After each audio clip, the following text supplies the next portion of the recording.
Hello, LiveLaw viewers. Welcome to Courts Today. Here are today's top legal headlines. The Supreme Court has criticized Uttar Pradesh government for demolishing houses of a lawyer, a professor, and 3 others. Madras High Court has directed Centre to lift ban on a website of Tamil weekly Ananda Vikatan over a Modi-Trump cartoon. The Apex Court has upheld Allahabad High Court's decision that chargers sold with cell phones cannot be taxed separately under UP VAT Act of 2008. Calling it arbitrary, the Central Administrative Tribunal has set aside transfer of IRS officer Sameer Wankhede from Mumbai to Chennai. And the top court has barred registration of further cases against Tamil Nadu Deputy Chief Minister Udhayanidhi Stalin over his Sanatana Dharma remark without the top court's permission. I am your host Urvashi Chauhan, bringing you the latest legal updates that matter the most. From key court rulings to significant legal developments, we have it all covered for you. Watch this till the end for a complete roundup, and if you find this update useful,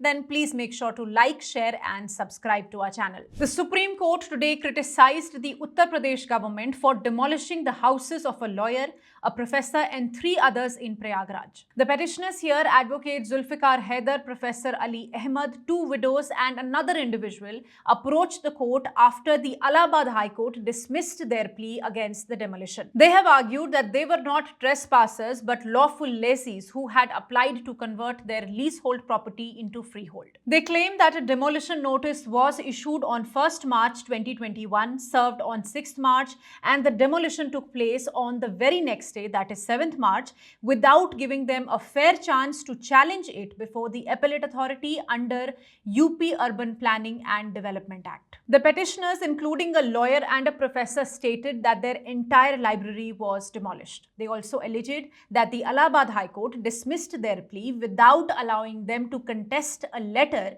dated 15 September 2020, which was relied upon in the decision, and that the state had wrongly linked their land to gangster politician Atiq Ahmed, who was killed in 2023. Let me tell you, the High Court had observed that the disputed demolition involved a nozzle plot in Prayagraj, which had been leased in 1906 but expired in 1996. The petitioners' applications for freehold conversion had already been rejected in 2015 and 2019. The state argued that the land was reserved for public use and that the petitioners had no legal rights since their transactions lacked approval from the district collector. So, the High Court had dismissed the petitions, ruling that the structures were unauthorized. Today, Attorney General R. Venkataramani, before the bench of Justices Abhay Ok and Ujjal Bhuya, defended the state's actions, saying that the petitioners had enough time to respond to the notices. However, Justice Ok questioned the manner in which the notice was served. The Attorney General suggested that the matter should be remanded to the High Court for consideration,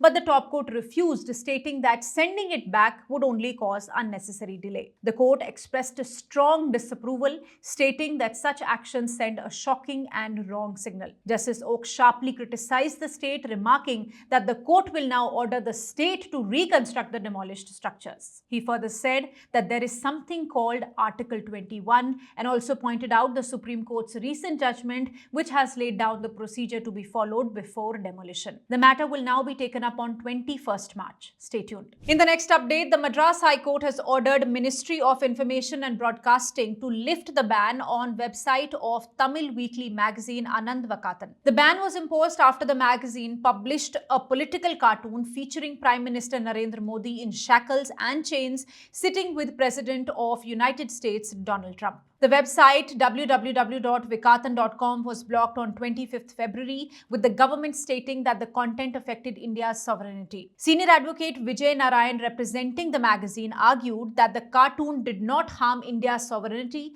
integrity, or relations with the United States. He pointed out that under Article 19, freedom of speech and expression can only be restricted in specific given cases, and this cartoon did not fall under any of those exceptions. He also criticized the government for not disclosing details of the complainant that led to the ban. Stressing the importance of press freedom, he said that political cartoons are a common part of journalism and such extreme actions against them are rare. On the other hand, Additional Solicitor General A.R.L. Sundaresan defended the government's decision. He argued that the cartoon could harm India's relations with the United States. He referred to Article 19, Clause 2 of the Constitution and Section 69A of Information Technology Act, which allow content to be restricted if it threatens India's sovereignty, security, public order, or foreign relations. He also informed the court that a government-appointed committee had decided the website could be unlocked if the controversial cartoon was removed. After hearing both the sides, Justice Bharat Chakravarti found no evidence that the cartoon affected India's sovereignty. The court has now directed the government to restore access to the website but has asked Ananda Vikatan to temporarily remove the cartoon. The government was also instructed to file a response to the petition,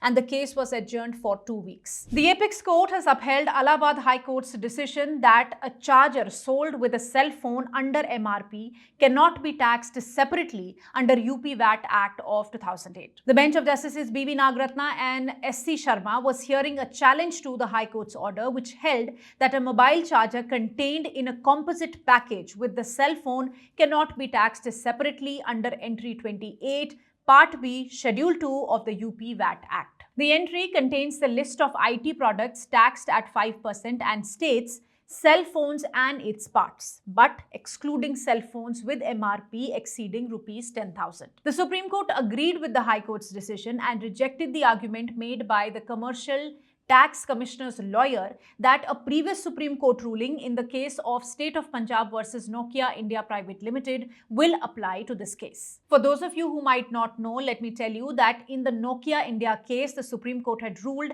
that just because a mobile phone and its charger are sold together in one package, it does not mean they are a single product. The ruling was based on specific tax rules. However, the Allahabad High Court in this case pointed out that Nokia India case was about whether a charger is a necessary part of a mobile phone or just an accessory. In contrast, the issue in this case is different. Here, the argument is about whether selling a mobile phone with a charger as part of one retail package makes it a single transaction requiring a different tax test. The Supreme Court agreed with this distinction. However, it clarified that the present order is not applicable to cases where a charger is sold without a mobile phone separately. In another update, the Central Administrative Tribunal has set aside the transfer of IRS officer Sameer Wankhede from Mumbai to Chennai. Wankhede, if you recall, had faced controversy over his role in the 2021 Aryan Khan drug case. The IRS officer of 2008 batch was working as Zonal Director of Narcotics Control Bureau Mumbai in 2021, where he created news by arresting Aryan Khan, son of film star Shah Rukh Khan, in a drug case. Later, following allegations of bribery and malpractices, Wankhede was taken off the investigation. Eventually, the NCB closed the case against Aryan Khan for lack of evidence. A departmental inquiry was also initiated against Wankhede over alleged irregularities in the investigation. CBI and ED also registered cases against him over allegations of extortion and money laundering. Later, he was called back from the NCB to the department. In May 2022, he was transferred from Directorate General of Analytics and Risk Management Mumbai to Directorate General of Taxpayer Service Chennai by an order issued by the Central Board of Indirect Taxes. The tribunal principal bench found the transfer order to be arbitrary and violative of their own transfer policy. The bench further observed that the stand of the department towards Wankhede smacks their bias towards him. The government had argued that Wankhede had been in Mumbai since his first posting in 2010. However,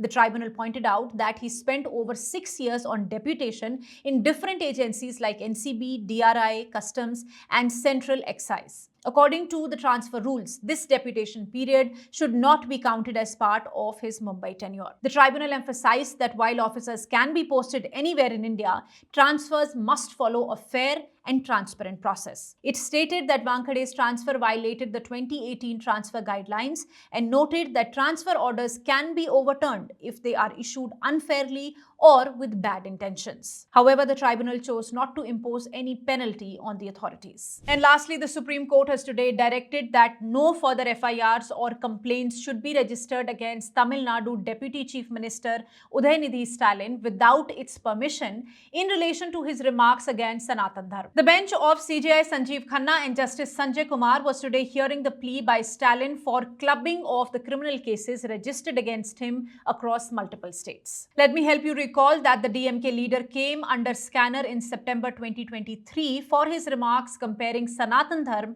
to diseases like malaria and dengue, while advocating for its elimination on grounds that it was rooted in the caste system and historical determination. This not only triggered a major political row, but also led to several criminal complaints against Udhayanidhi for his alleged remarks. Previously, the court had extended the interim order granted for exemption from physically appearing before lower courts conducting proceedings. Today, the court clarified that the interim order would continue and would be applicable to the recently registered cases against Stalin. During the hearing, senior advocate Abhishek Manu Singhvi along with senior advocate P. Wilson appearing for Stalin informed that a fresh case had been registered against him in Bihar and an amendment application in that regard had been filed seeking to implead the complainants in the Bihar complaint in the present writ petition. Singhvi also cited the cases of Nupur Sharma, Mohammad Zubair and Arnab Goswami, where the courts had allowed clubbing of FIRs and trial at one place. The court has today issued notice to the newly added respondents requiring them to respond within 15 days of being served. Additionally, it directed that no further cases should be registered without its permission. After the order was passed, the Solicitor General Tushar Mehta requested the court to hear this matter along with the pending case concerning hate speech across the country. But the court declined, stating that the other case involves broader issues.